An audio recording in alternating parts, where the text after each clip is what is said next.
आज का motivational video है, तर्क को जीवन में स्थान दें, कुतर्क को नहीं। क्योंकि तर्क करके व्यक्ति जीवन में जीत जाता है, जीवन की चीज़ों को समझता है, जीवन में आगे बढ़ता है। कुतर्क करके जीवन में व्यक्ति बहुत सारी सी चीज़ें समय समय पर नष्ट करता चला जाता है। तो यानी कुतर्क की जगह नहीं है। पहले आपको समझने की ज़रूरत है कि आप किस चीज़ को के विषय में पूछ रहे हैं, क्या जानना चाहते हैं, ये आपको पता होना चाहिए। किस चीज़ के बारे में जानना चाहते हैं। कुछ चीज़ें प्रत्यक्ष में प्रमाण के साथ उपस्थित हो जाती हैं, कुछ चीज़ें उपस्थित नहीं हो सकती। जैसे आज कोई ये कहे कि कृष्ण का जन्म हुआ था, हम कैसे माने कि कृष्ण पैदा हुए थे? कहानी भी तो हो सकती है। ये ये एक बहुत बड़ा कुतर्क है। क्यों कुतर्क है? क्योंकि कृष्ण की कहानी से जुड़ी हुई बहुत सारी सी घटनाएं, बहुत सारे से प्रमाण, बहुत सारी सी चर्चाएं जो है होती रही हैं। आपने खुद उस चीज़ को देखने की कोशिश नहीं की, तो इसमें दोष किसका है? उस व्यक्ति विशेष का, जिसने कृष्ण को समझने की कोशिश नहीं की। इसमें किसी परिस्थिति का दोष नहीं है, इसमें व्यक्ति का खुद का दोष है कि वो अपने जातिगत बंधनों के कारण से, अपनी व्यक्तिगत समस्याओं के कारण से, अपनी सोच के कारण से चीज़ों को स्टडी करने से बचता है, जीवन को जानने से बचता है, उस सत्य मार्ग पर चलने से बचता है जिस पर चलना बहुत कठिन है। कृष्ण ने उस मार्ग को चुना जहाँ बहुत सारी सी नए रास्तों को बनाया गया, बहुत सारे धर्म को स्थापित किया गया, बहुत सारे अधर्म को मिटाया गया। धर्म को स्थापित यानी बहुत सारा ऐसा धर्म नया लाया गया जिसके विषय में कह पाना मुश्किल है। वो हमारी चर्चा का विषय नहीं है, इसलिए हम उसको अभी इस समय हम उसको यहाँ पर बताना नहीं चाहेंगे कि किस तरीके से उन्होंने धर्म की स्थापना की और धर्म को मिटाया। तो वो कुतर्क का विषय नहीं है कि आप कृष्ण के बारे में जानना चाहते हैं, इसका मतलब कृष्ण के बारे में ही प्रमाण चाहते हो। कृष्ण के बारे में तो इतने सारे प्रमाण हैं जिसकी कोई सीमा नहीं है। राम के बारे में तो इतने सारे प्रमाण हैं कि जिसकी सीमा नहीं है। कृष्ण में और एक आम इंसान में क्या अंतर है? कृष्ण को भगवान क्यों कहा जाता है, एक आम इंसान को भगवान क्यों नहीं कहा जाता? बहुत सारे लोग संसार के अंदर हुए, ऋषि मुनि सब हुए, लेकिन सबको तो भगवान नहीं कहा जा सकता, सबको नहीं कहा जा सकता। लेकिन जो व्यक्ति उस कार्य को कर दे जो असंभव है, सारे संसार में जितने भी कार्य असंभव है, और वो यदि कोई कर रहा है तो वो सिर्फ ईश्वर ही हो सकता है और कोई नहीं हो सकता। बेशक वो मानव देहधारी थे, बेशक उन्होंने मानव देह धारण की थी, इसलिए बहुत सारे पृथ्वी के कष्टों को उन्होंने सहा, उनको झेला, और उसी को मिटाने के लिए वो आए भी थे। उसी में अपने भक्तों की तृप्ति करने के लिए उन्होंने जन्म लिया। तो बहुत सारी स्थिति, बहुत सारी लीलाओं को उन्होंने किया भी। तो जीवन में ये समझने की आवश्यकता है कि गलती आप में है। आप उस प्रश्न को उठा रहे हैं, तो उनको भगवान मानना आप नहीं चाहते, इसलिए कुतर्क कर रहे हैं। कुतर्क कर रहे हैं, उनको भगवान नहीं मानना चाहते, इसलिए कुतर्क कर रहे हैं। या आप ईश्वर को ईश्वर न मान करके आपको लगता है कि आप निराकार ब्रह्म को जान रहे हैं, आप आकार को नहीं मानते। हम तो सिर्फ एक ही ब्रह्म को मानते हैं। कोई किसको मानते हैं? कि हम तो निराकार को मानते हैं, निराकार को मानते हैं। आप मानते ही क्यों हैं? मानने की आवश्यकता कहाँ है? जब कोई चीज़ है ही नहीं, जब हम मानते हैं कुछ है ही नहीं संसार में, तो फिर मान किस चीज़ को रहे? प्रश्न तो यहाँ है कि मानने की तो आवश्यकता ही नहीं है जब आप कोई चीज़ ही नहीं है। आखिर व्यक्ति किसी से डरता है या किसी को फॉलो करता है तो क्यों करता है? इसलिए करता है क्योंकि उसकी उपस्थिति उसने स्वीकार की है, इसलिए उसका उसका अनुसरण करता है व्यक्ति, क्योंकि उसको डर लगता है उनसे। आप कभी भी आप उन लोगों को देखिए जो लोग निराकार को मानने वाले हैं, जो लोग तरह तरह से पूजाएं करते हैं, उनसे पूछिए कि आपने वहाँ पर क्या देखा, आपने उस चीज़ को क्यों फॉलो किया, तो वो कहेंगे नहीं ये नहीं करेंगे। तो इस वो अपने अपने धर्म के अनुसार उस चीज़ को बताते हैं कि ईश्वर नाराज हो जाएगा या अल्लाह नाराज हो जाएगा, या और अन्य नामों से उस चीज़ को उस चीज़ को पुकारते हैं। तो इसका मतलब ये है कि उन्होंने स्वीकार किया, इसीलिए वो उससे डरते भी हैं, इसलिए वो अधर्म से डरते हैं, क्योंकि उनकी सत्ता है। उसको स्वीकार ना करें तो ये चलेगा नहीं।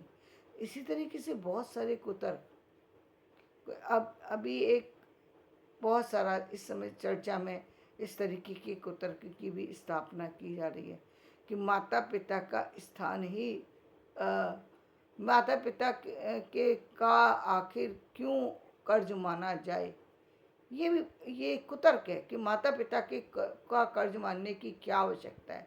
माता पिता ने तो अपने लिए ही पैदा किया था संतान को, निश्चित रूप से माता पिता ने अपने लिए पैदा किया था, और आप भी अपने ही लिए जी रहे हैं।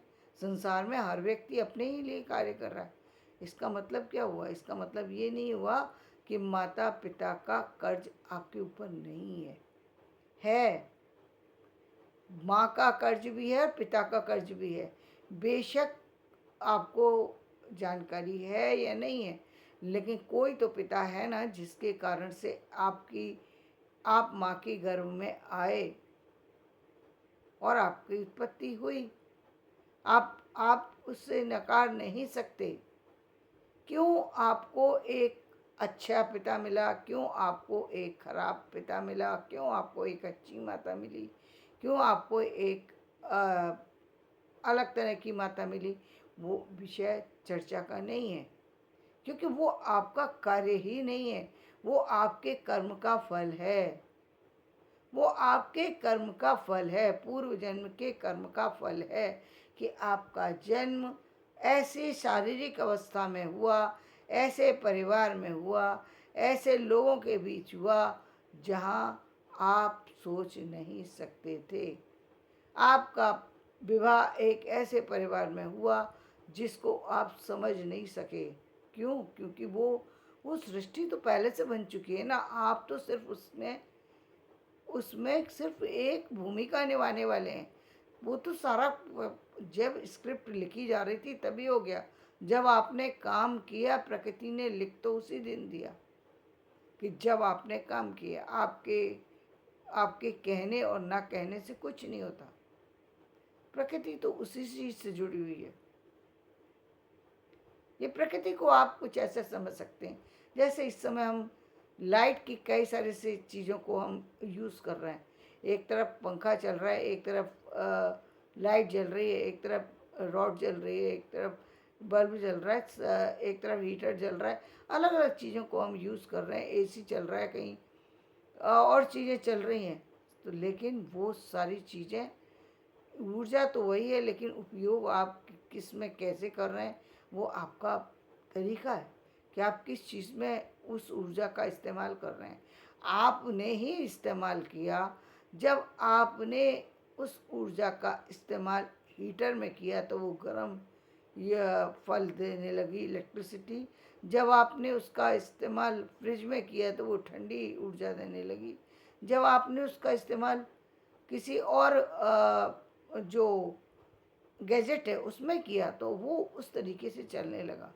अलग अलग संसार के अंदर कितने सारे जो चीज़ें बनाई गई हैं, उन सब में वो उसी तरीके से चल रही है। लेकिन ये है परिणाम किसका? आपका।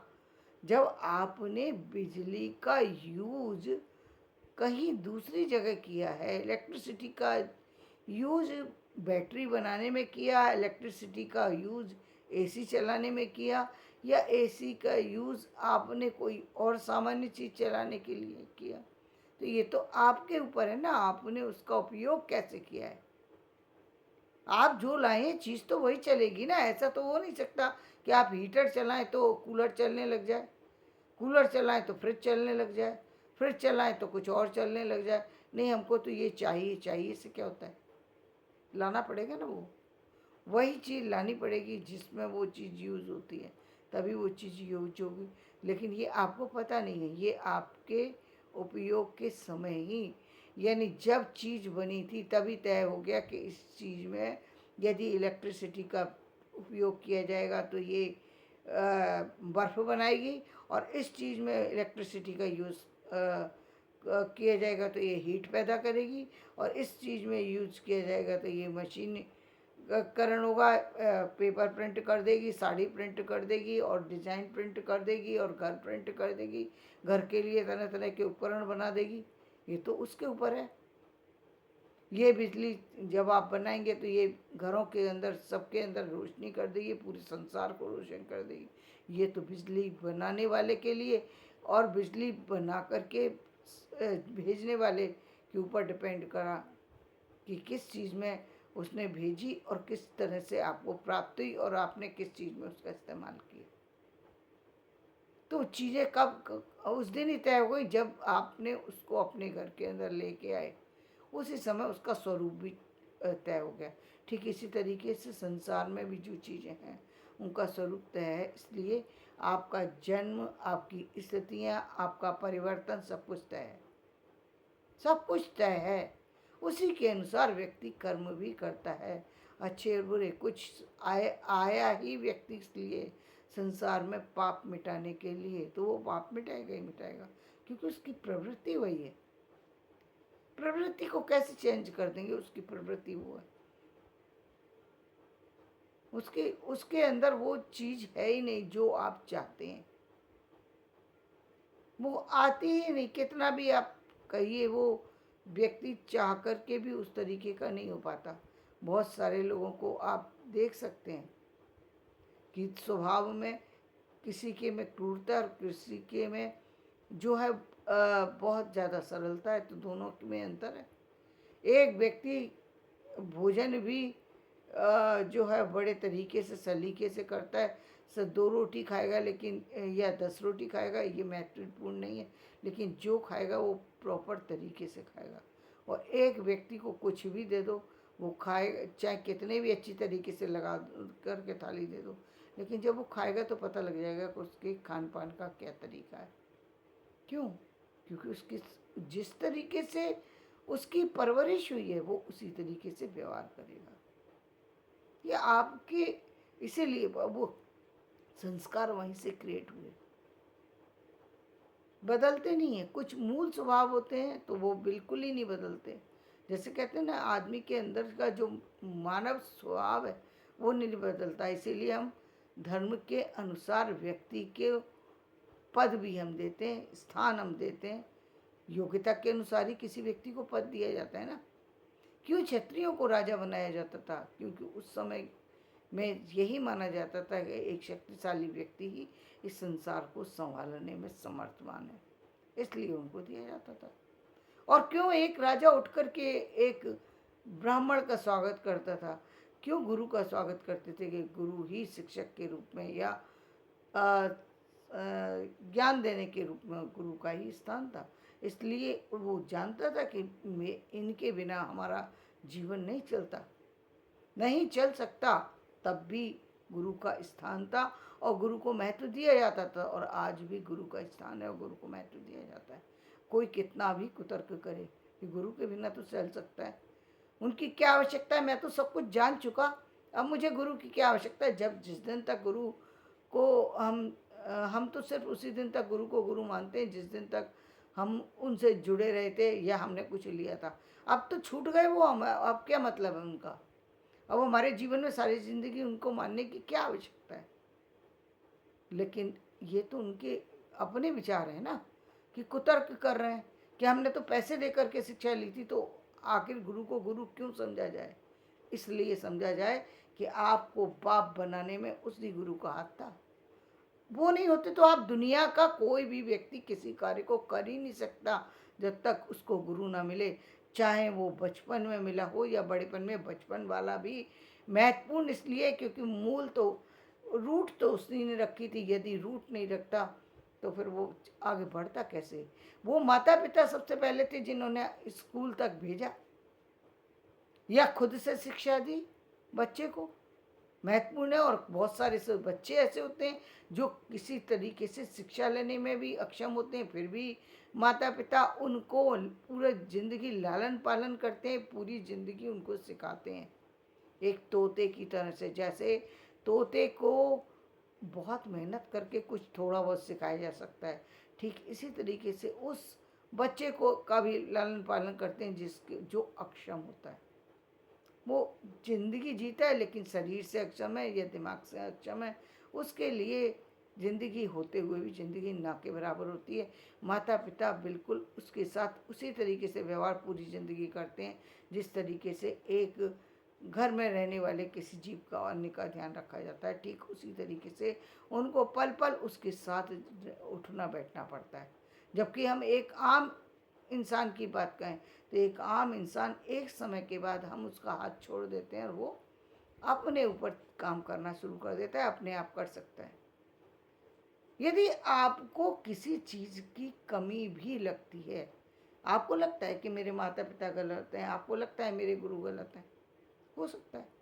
हो सकता है यदि कहीं कोई चीज़ है निश्चित रूप से आप आप उनसे अलग हो सकते हैं। आप उनके लिए यदि आपको लगता है कि कुछ इनके लिए कुछ ऐसा कोई व्यक्ति है जिससे उनके विषय में कुछ कहा जा सकता है, तो उस व्यक्ति से जाके आप कह भी सकते हैं। लेकिन आपको ये हक नहीं है कि आप खुद उठ करके उनके साथ कोई बदतमीजी करें, ये हक आपको नहीं है।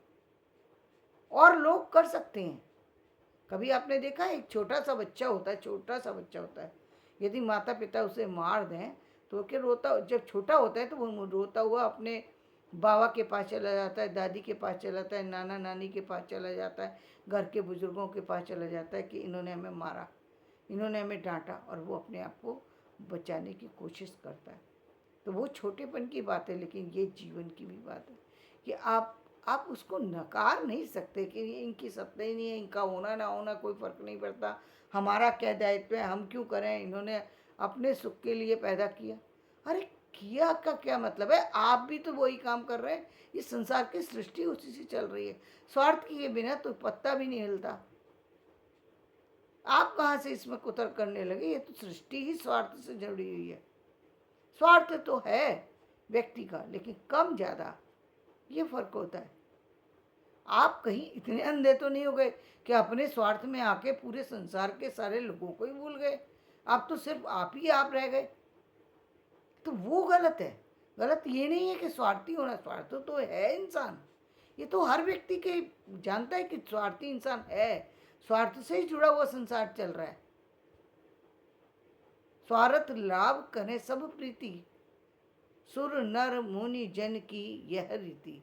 तो पूरे संसार की ये रीति है, ये किसी की भी ऐसी कोई अनोखी बात नहीं है। लेकिन एक